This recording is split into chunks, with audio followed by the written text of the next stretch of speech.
Assalamualaikum warahmatullahi wabarakatuh. Pada kesempatan ini, izinkan kami dari kelompok 6 untuk mempresentasikan materi mengenai Pancasila sebagai sistem etika. Sebelumnya, perkenalkan, saya Aisyah Amalia Hashim, selaku moderator yang akan memandu jalannya presentasi ini.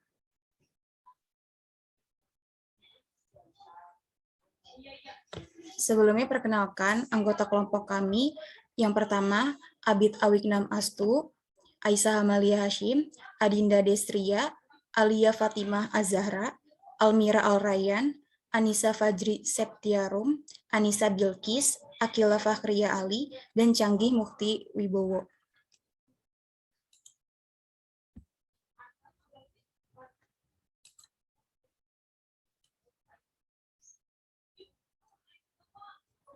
Materi pertama yaitu mengenai pengertian etika yang akan dijelaskan oleh Abid Awiknam Astu. Kepada Abid, waktu dan tempat dipersilahkan. Oke, terima kasih kepada moderator. Di sini saya akan menjelaskan tentang pengertian etika. Etika diambil dari kata Yunani, yaitu etikos, yang berarti timbul dari kebiasaan. Etika adalah sesuatu di mana dan bagaimana cabang utama filsafat yang mempelajari nilai atau kualitas yang menjadi studi mengenai standar dan pelayanan moral. Etika mencakup analisis dan menerapkan konsep seperti benar, salah, baik, buruk, dan tanggung jawab. Sedangkan pengertian etika secara umum adalah aturan norma, kaidah, ataupun tata cara yang biasa digunakan sebagai pedoman atau asas suatu individu dalam melakukan perbuatan dan tingkah laku. Dengan begitu, etika adalah ilmu yang mempelajari baik dan buruk, serta kewajiban, hak, dan tanggung jawab baik itu secara sosial maupun moral pada setiap individu di dalam kehidupan bermasyarakatnya.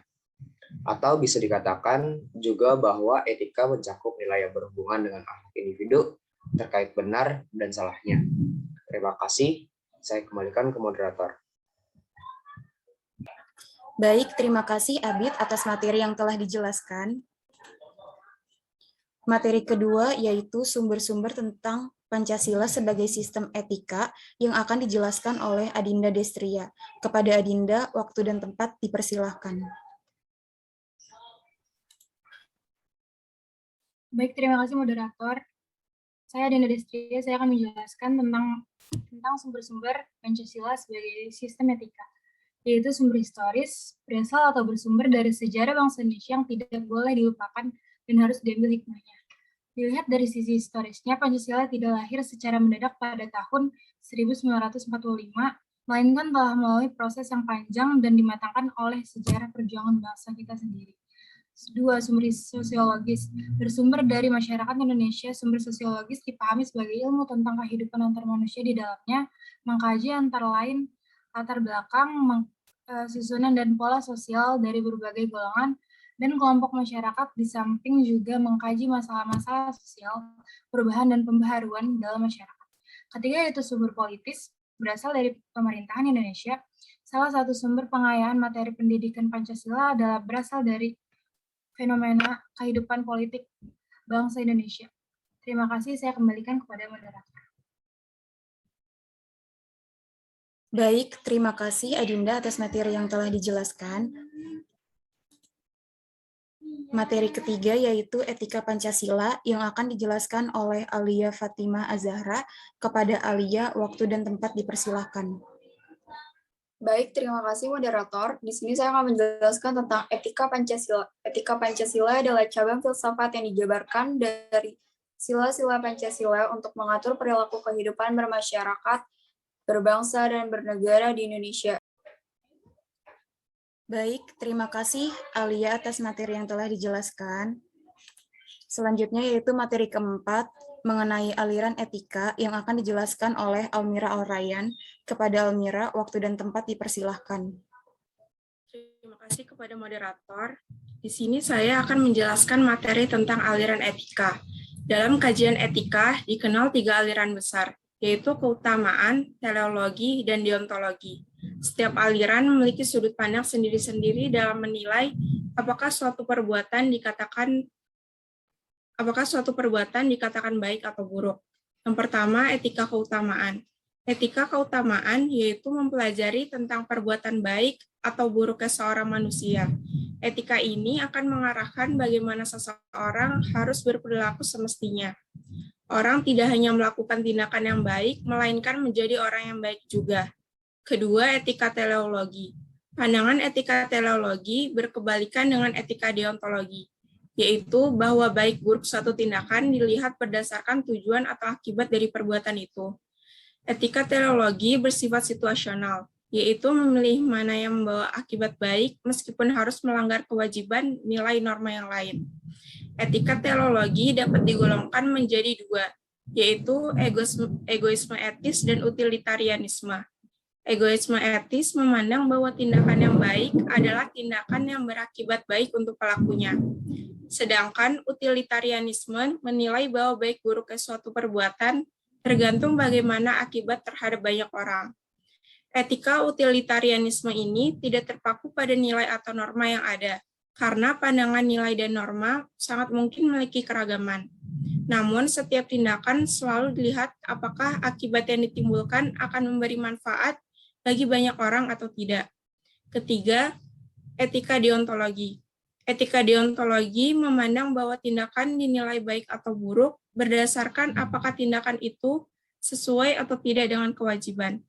Etika deontologi tidak mempersoalkan akibat dari tindakan tersebut, baik atau buruk. Manusia dalam dirinya secara kategoris sudah dibekali pemahaman tentang suatu tindakan itu baik atau buruk, dan keharusan untuk melakukan kebaikan dan tidak melakukan keburukan harus dilakukan sebagai perintah tanpa syarat. Etika deontologi menekankan bahwa kebijakan atau tindakan harus didasari oleh motivasi dan kemauan baik dari dalam diri tanpa mengharapkan pamrih apapun dari tindakan yang dilakukan. Ukuran kebaikan dalam etika deontologi adalah kewajiban, kemauan baik, kerja keras, dan otonomi bebas. Setiap tindakan dikatakan baik apabila dilaksanakan karena didasari oleh kewajiban moral dan demi kewajiban moral itu. Itu saja yang dapat saya sampaikan. Selanjutnya saya kembalikan kepada moderator. Baik, terima kasih Almira atas materi yang telah dijelaskan. Selanjutnya yaitu materi kelima mengenai urgensi Pancasila yang akan dijelaskan oleh Anissa Fajri. Kepada Anissa Fajri, waktu dan tempat dipersilahkan. Baik, terima kasih kepada moderator. Di sini saya akan melanjutkan materi urgensi Pancasila sebagai sistem etika. Pentingnya Pancasila sebagai sistem etika terkait dengan problem yang dihadapi bangsa Indonesia sebagai berikut. Pertama, banyaknya kasus korupsi yang melanda negara Indonesia sehingga dapat melemahkan sendi-sendi kehidupan berbangsa dan bernegara. Yang kedua, masih terjadinya aksi terorisme yang mengatasnamakan agama sehingga dapat merusak semangat toleransi dalam kehidupan antar umat beragama dan meluluh lantahkan semangat persatuan atau mengancam disintegrasi bangsa. Ketiga, masih terjadinya pelanggaran hak asasi manusia atau HAM dalam kehidupan bernegara, seperti kasus penyerbuan lembaga pemasyarakatan Cebongan Yogyakarta pada 2013 yang lalu. Yang terakhir, kesenjangan antara kelompok masyarakat kaya dan miskin masih menandai kehidupan masyarakat Indonesia. Sekian yang dapat saya sampaikan, saya kembalikan kepada moderator. Baik, terima kasih Anissa Fajri atas materi yang telah dijelaskan. Selanjutnya, materi ke-6 yaitu Pancasila sebagai solusi problem bangsa yang akan dijelaskan oleh Anissa Bilkis. Kepada Anissa Bilkis, waktu dan tempat dipersilahkan. Assalamualaikum warahmatullahi wabarakatuh. Terima kasih kepada moderator. Di sini saya akan menjelaskan tentang Pancasila sebagai solusi problem bangsa. Kondisi negara Indonesia saat ini begitu memprihatinkan karena begitu banyaknya masalah yang menimpa bangsa ini dalam bentuk krisis yang multidimensional. Dalam Pancasila terdapat nilai-nilai dan makna-makna yang dapat diimplementasikan dalam kehidupan sehari-hari. Sila pertama, ketuhanan yang Maha Esa. Contohnya seperti kita menaati perintah Tuhan yang Maha Esa, berbuat baik dan mulia sesuai ajaran Tuhan. Sila kedua, kemanusiaan yang adil dan beradab. Contohnya, seperti kita mengembangkan sikap saling mencintai sesama manusia dan jangan semena-mena terhadap orang lain. Sila ketiga, Persatuan Indonesia. Dari Persatuan Indonesia, contohnya kita tidak membeda-bedakan teman dari manapun asalnya dan tidak bersikap rasisme. Sila keempat, kerakyatan yang dipimpin oleh hikmah kebijaksanaan dalam permusyawaratan perwakilan. Contohnya, menghargai pendapat teman ketika kita berdiskusi. Sila yang kelima, keadilan sosial bagi seluruh rakyat Indonesia. Contohnya kita seperti sikap gotong royong, sikap adil kepada sesama, dan memberikan pertolongan kepada orang lain. Mungkin hanya itu yang dapat saya sampaikan, selebihnya saya lanjutkan ke moderator. Terima kasih. Baik, terima kasih Anissa Bilkis atas materi yang telah dijelaskan. Selanjutnya materi ke-7.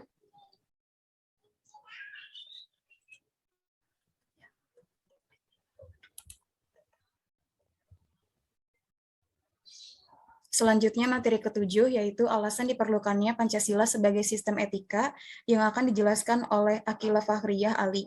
Kepada Akila, waktu dan tempat dipersilahkan. Baik, terima kasih moderator. Jadi saya akan menjelaskan alasan diperlukannya Pancasila sebagai sistem etika.